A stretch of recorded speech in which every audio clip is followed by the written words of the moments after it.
back to another episode of The Lofty Lender. Today, I have Char Klisares with us today.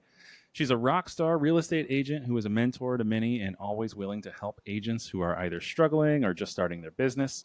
Plus, she is ready to help buyers and or sellers navigate the real estate market in a way that is easily understood and getting results.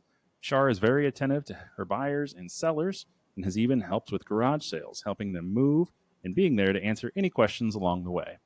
Personal attention is a trademark of Char's, whether it is being a mentor, boss, mother, real estate agent, or advocate. There is not anyone better than Char. The world needs more compassion, less drama, and a charismatic smile that Char has.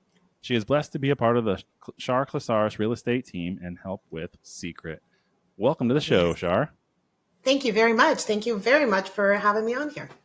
Yeah, so let's get started with the first segment, which is business and beyond. So first off, tell me, how did you get into real estate? Was it something you just longed for and thought you were going to be a real estate agent since you were a child? No, it was not. I got licensed briefly. I had somebody that I looked up to who was in real estate. I got licensed back in 2007. And at the time I was a single mom. I was working 3 jobs and didn't realize the overhead and the commitments. And I had children that wanted to eat every day. And so I had thrown my license on inactive, and then I had spent the next handful of years in the industry as support roles and in the trades so that I was able to, I always had it as my North Star knowing I was going to jump back in, but I just wasn't there yet. So I I was at a flooring store, I was at a box store, I was their rep for the state. I was in some custom environments that really helped me do more of the upscale. And during that time, I was also very active in the Home Builder Association. I was president of Professional Women in Home Building through the local association. I was active on legislative affairs. So I started making my network years before I actually even realized I needed it. And it was all because when I go into an industry, it's not a job to me. It's not a check in, check out. It really is in alignment with purpose. And so in 2012, I was at a different place. It was a few years later. Kids were a little older and decided to jump in full time and really didn't realize how big it would get. I think here in Des Moines, where I'm at, the average agent averages 10 to 20 homes a year in a good year. And my first year, I did 36 transactions. Second year was 51. Third year was 72. And it really was in alignment with when I went back and I was a single mom working 3 jobs, I took that work ethic and also that work day of 6 a.m. until 11 o'clock at night into real estate. And who would have known what hard work turns into? That's awesome. So you, like you said, you were already building your audience before you got into it. Did you meet anybody that ended up being some of your first clients from that? You know, one of my part-time jobs, oddly enough, was I waitressed at a local steakhouse here in Des Moines. And that entire family only does real estate with me today. And there are people I served a hamburger to 15 years ago who buy homes with me today. So I think that the one lesson, especially for our younger generation that I share, is that we don't start where we're going to end up. You start where you start, and everyone's important. And the world is small. Even if you live in a bigger city than Des Moines, the world's very small. And your word is all that you truly have in the end. So your word matters. Absolutely.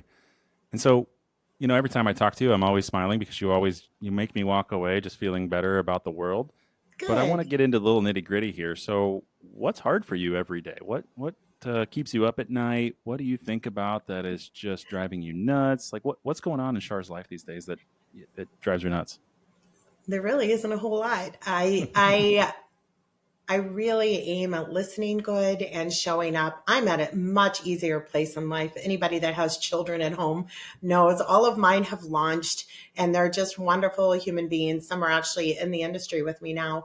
And so everything, I think when you get into your later years of life, there's a lot of appreciation for what I used to label a bad day. Today is not, there's really no bad days. I have really taken the roller coaster ride out of my life and out of my business. And with a consistency, there's a compounded return. So as I've been in the industry longer, as I've implemented systems, and now we have more of a consistency, that roller coaster ride just really isn't there. There's not a whole lot of stress going on. So tell me a little bit about yourself as a child. Did you grow up around here? Did you think did your parents have anything to do with real estate?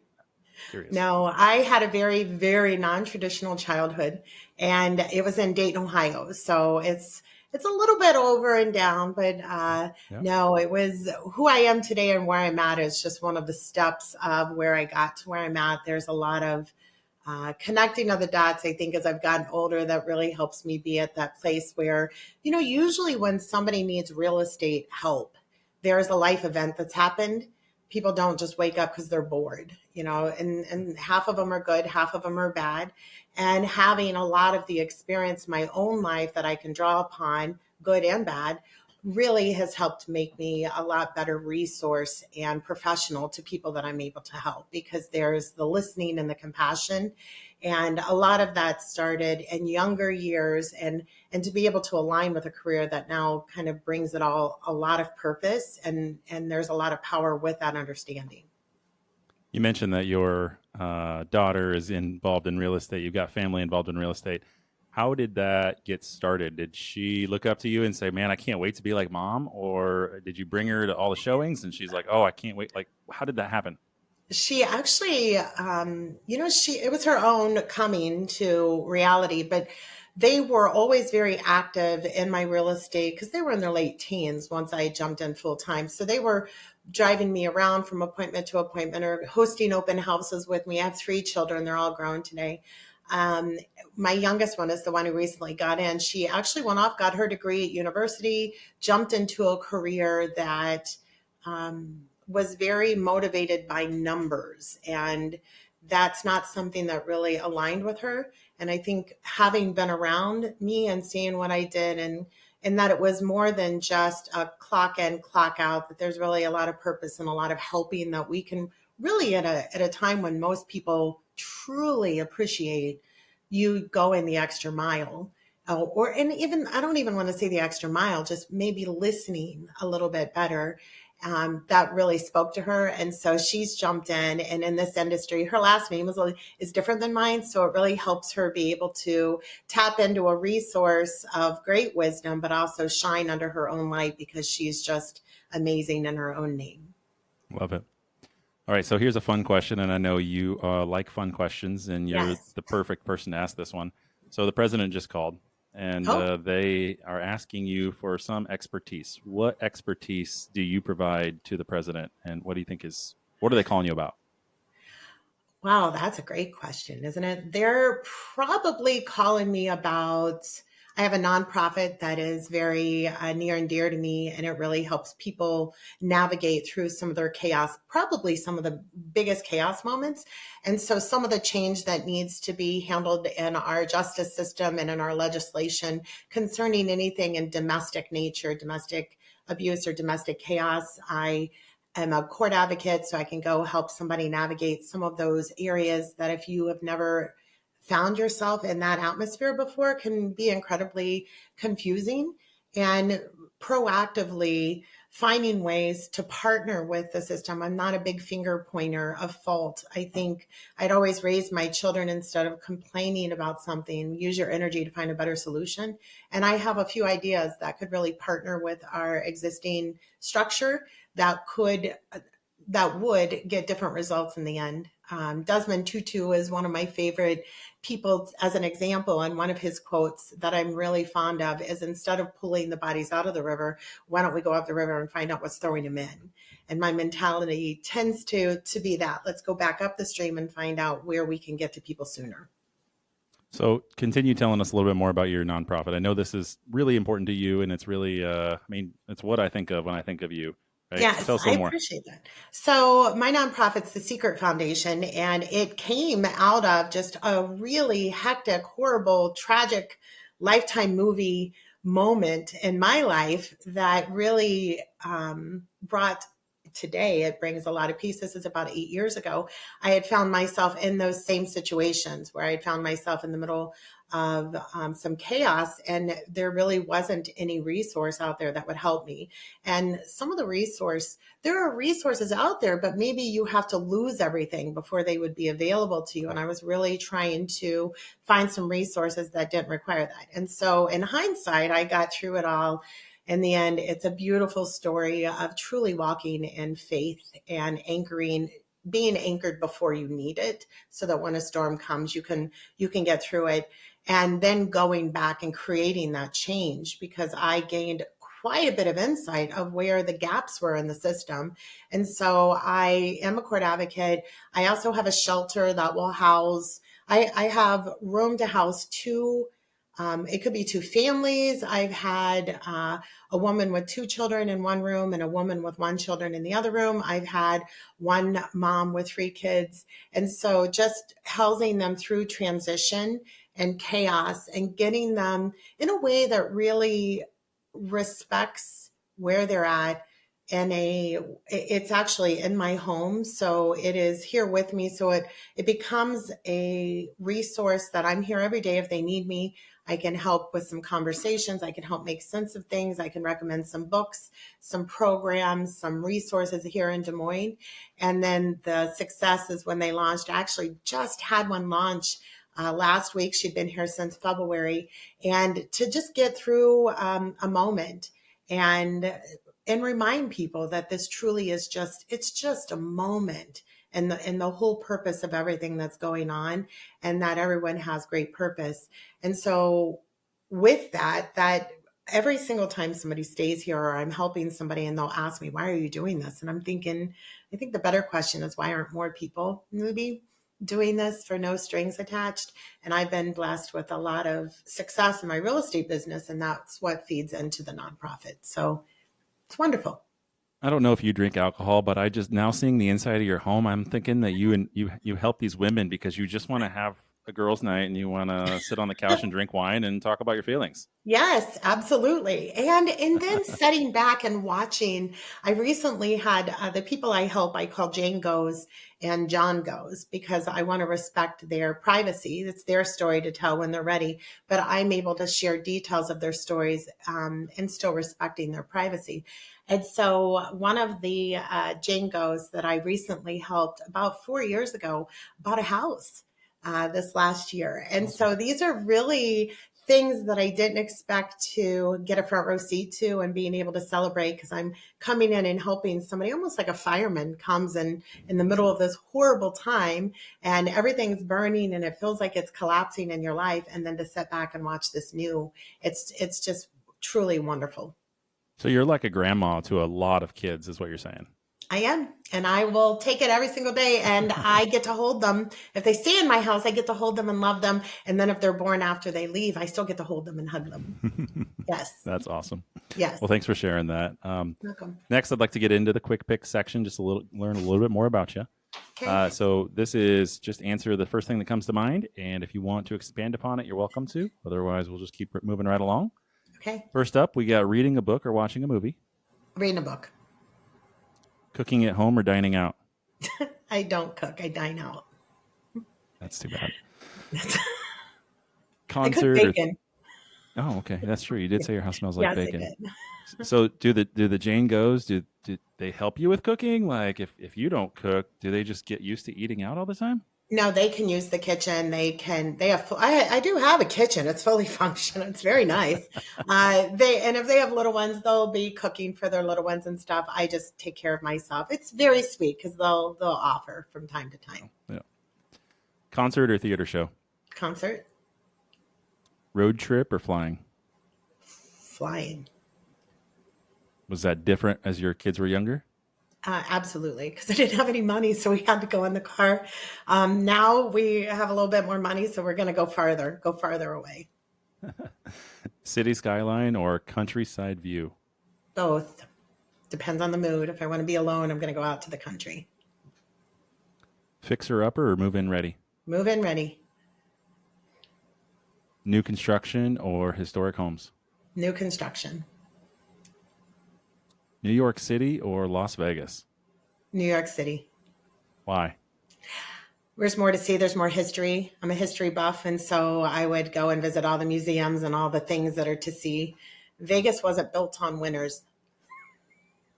But Vegas has a lot of history of losers. I mean, they got history. True. You're right. You're right. But no. Vegas, it's never nighttime. I don't know. Yeah. You know what, though? I've heard the Eagles are going to be in concert there, so they might get me. They might get me. We'll see. Ooh, at the Sphere, that'd be cool. Yes. Yeah. Mountain or beach vacation? Beach. I'm Coffee or tea? I'm a scuba diver, so I always go water. Coffee or tea? Coffee. Cats or dogs? Cats. Crazy cat lady, got it. Text. I'm a lazy animal owner. Let there be no doubt. I like dogs, but I'm a lazy animal owner, and as long as I come home every couple days, the cats are fine. Texting or calling? Text. Hot summer day or cozy up to the winter fireplace? Hot summer day. So I it's love beautiful these out days. right now. Yes. Yeah. 100 degrees is awesome. Awesome. But I do By like an the ocean, winter even fireplace. better. Yeah. Yeah. Netflix binge or outdoor adventure? If it's winter here in Iowa, Netflix binge. I'm not going outside in the cold, but if it's warm, I'll go outside in the warm. And sweet or savory snacks? Savory, because I've really tried to cut sugar out because I'm addicted to sugar. And so as soon as I eat some sweet, all I can think about is sweet. So I'm going to go savory. Fair. Yeah, I'm just stupid with that too. Awesome. Well, getting into the trending topic. Yes. Please tell us a little bit about this. So what does the NAR settlement mean for buyers, sellers, and agents from your perspective? Well, I think it's an exciting time to be in real estate. I think anytime we have major shifts and changes like this, it's a great time for us to update our business models. And especially when they're based in transparency. That's all this NAR release of buyer agency is just more transparency. I think a lot of people were surprised or they're trying to navigate that a buyer is having to pay an agent when in all actuality, a buyer always paid. It was never, that's not new. The buyer was always paying for agents to be involved in the transaction. And I know that when we look at this last year's number, 89% of people used a realtor. And so I think what we're going to see is truly a higher expectation from our professionals on how they are providing that service. I think anytime we have, what did I put it in here? Anytime we have opposing interest in any kind of transaction, be it in the courtroom, you would never go in to the courtroom without having your side represented. That's what's going to be happening in real estate is that we have opposing interest. And it's not that we're in a conflict. It's just opposing. We have two different topics that we're focused on. And I know here in Iowa, we're allowed to use the same agent for both sides. And my business model, I don't do that. I don't believe in it. I wouldn't want it done to me.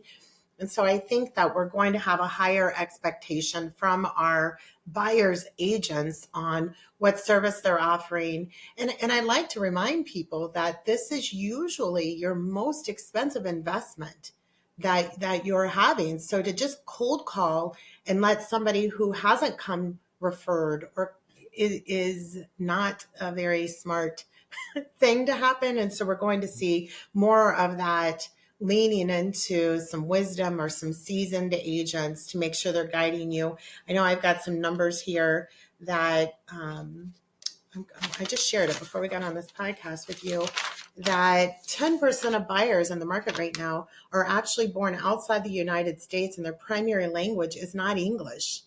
And if I am listing a house, I need that buyer to have their own agent because I truly want them to fully understand any contract that they're getting into in their native tongue. So they should be able to ask questions and get all the information that they're wanting or needing in order to make an educated purchase. I think as a lender, you probably would appreciate an agent that can help bridge that gap also. And so I think that with the NAR settlement, we might see people that aren't as committed to a higher standard of accountability clean out and maybe get into other industries. And that are, I know myself and our business model, it's called Pop-Tarting.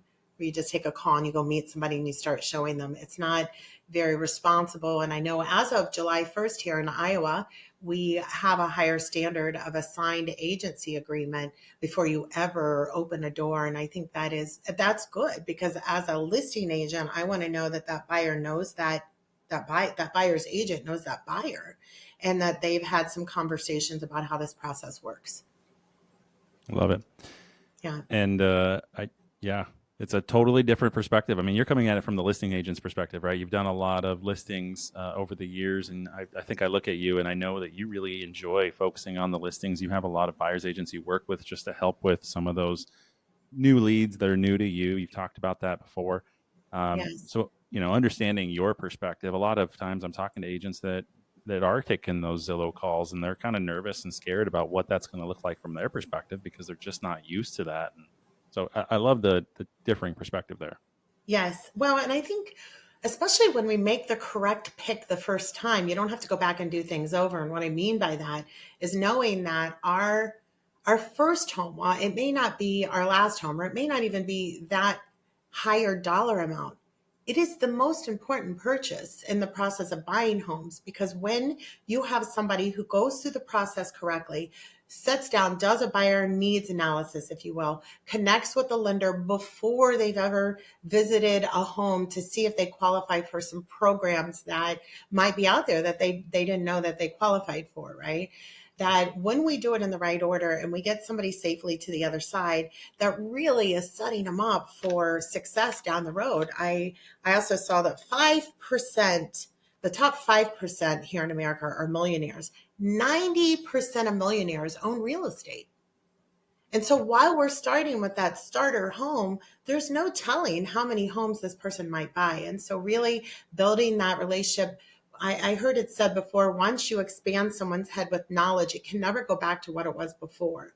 And so we're really going to need our agents to slow down, go meet. And in the past, it has been easy and it's been quick, because we have one-stop shopping. We want this instant gratification, but we need to remind people that this is a long-term commitment that you're making, and this is something worth slowing down. Let's do it in the right order. And when we do things in the right order, we get very predictable results. And so for agents that might be nervous, I think maybe partner with a mentor or another agent that can give you some scripts and give you some resources. I know for my daughter who's got in, I have recommended a book that she gives. I actually have it right here. I'll show you real quick. I'm giving this book to everybody who buys a house right now. If I'm meeting with you, you get this book. It's a light read. And just for your help, we usually stamp and put our logo on the inside page. So when they donate this in the future, somebody else can get it and they see my information in it, right? And so I think that we're going to really need that. And hopefully that makes a better experience for you, Kyle, as a lender, that we're doing a better job of partnering with you to create educated clients. Now I got to get my hands on that book so I can see what Yes. what gibberish is in there, right? Yeah. You'll stamp the back cover. I'll stamp the front cover. Okay. There you go. We got to get inside those little libraries that are inside the neighborhoods, right? Yes, you're right. That's genius. Yes. Well, Char, thank you so much for hopping on here today. I know it was quick, but it was great to get to know you a little bit more and share your story out there. If anyone listening felt like they really connected with Char, or feels like, hey, I heard something, but I want to get more information, Char, where can they get a hold of you? I am the only Char Klisares in the whole world. And so on any social media platform, look for my name, Char Klisares, YouTube, Snapchat, Insta, Facebook, TikTok. I'm out there, or just Google Char Klisares and my social media will come up. And I'm happy to answer questions. There's a lot of content out there on how I do a one agent team approach. If there's other listing agents watching this that's just outside the box thinking, I'm happy to share. Love it. Well, thank you so much. Thank you. And thank you all for tuning in. If you enjoyed this episode, please like, subscribe, and share it with others who might love it as well. You can catch the full episode and more on all major podcast platforms and YouTube. Your support means the world to me and helps me bring in great guests each week. Stay curious, and we'll see you next week.